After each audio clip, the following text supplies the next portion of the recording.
చాలామంది bed return hospital పాలైనరు, చాలామంది చాలా అరిగోసపడుతుంది. ప్రభుత్వం ఇప్పటికైనా కనికరించి మా డబ్బులు మాకు తక్షణమే రిలీజ్ చేయాలని, ఏకమొత్తంగా రిలీజ్ చేయాలని మేము ప్రభుత్వాన్ని డిమాండ్ చేస్తున్నాము. బట్టి విక్రమార్క గారిని కూడా మేము ఈ సందర్భంగా అసెంబ్లీ సమావేశాల్లో మాకు ఏదో స్పష్టమైన హామీ ఇవ్వాలని మేము ప్రభుత్వాన్ని కోరుచున్నాం.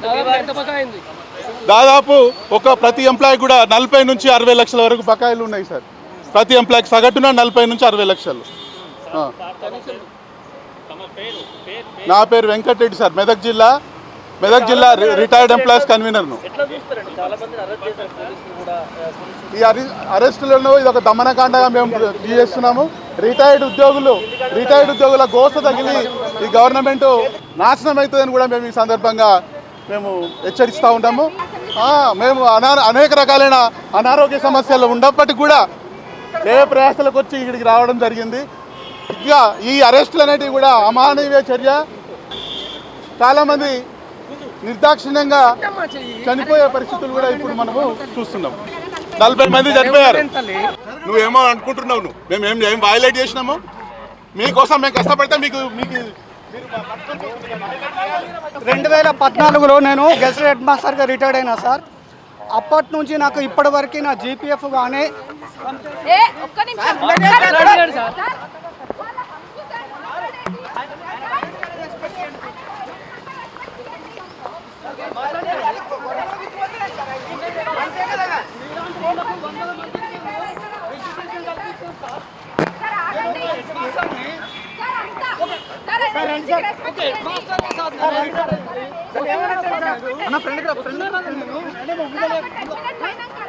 మేము రిటైర్డ్ అయ్యి 1.5 year అయింది. మావి బకాయిలు రాలేదు కాబట్టి మేము వచ్చినాం అసెంబ్లీ ముట్టడి చేయడానికి. వన్ అండ్ హాఫ్ ఇయర్ నుంచి ఎడ్యుకేషన్ డిపార్ట్మెంట్. మాకు దాదాపు ఒక 40 lakhs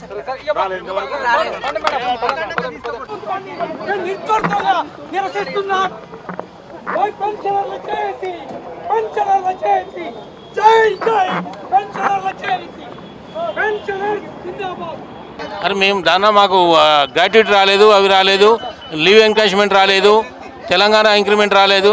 ఇవన్నీ మాకు 2024 నుంచి మార్చి నుంచి మేము రిటైర్డ్ అయి ఉన్నాము.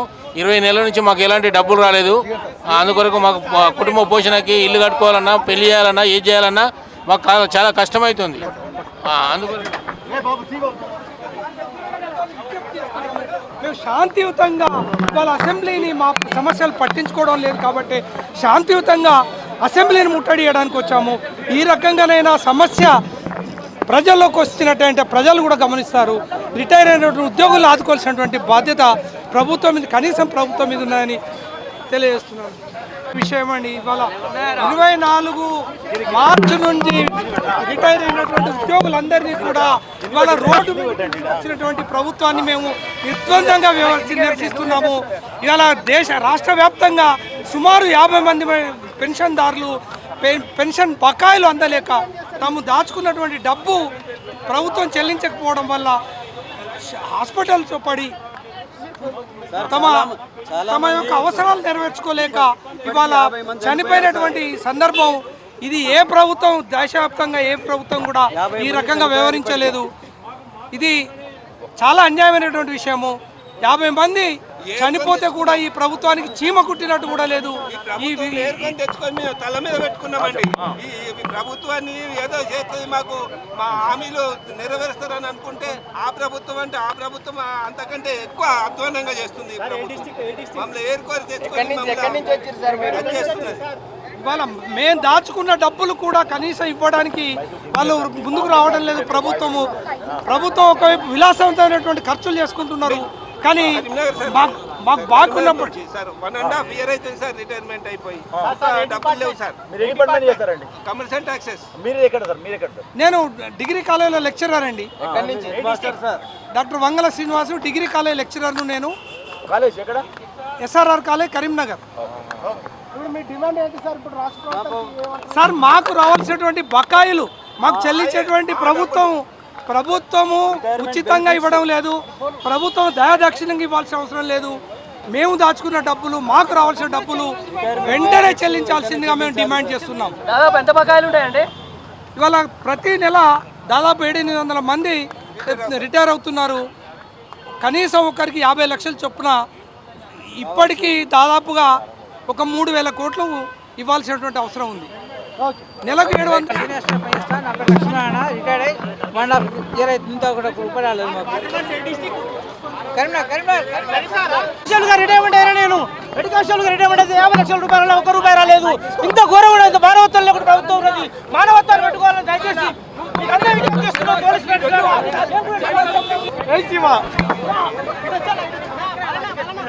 నా బిడ్డకు నా కొడుకు పెళ్లి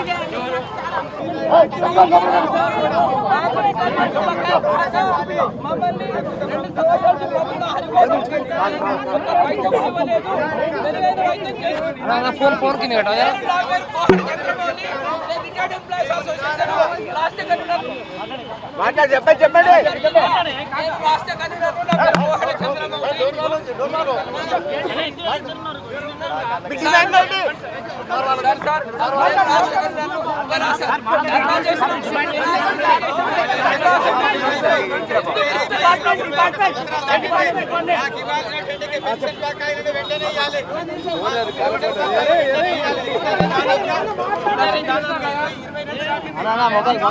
మొబైల్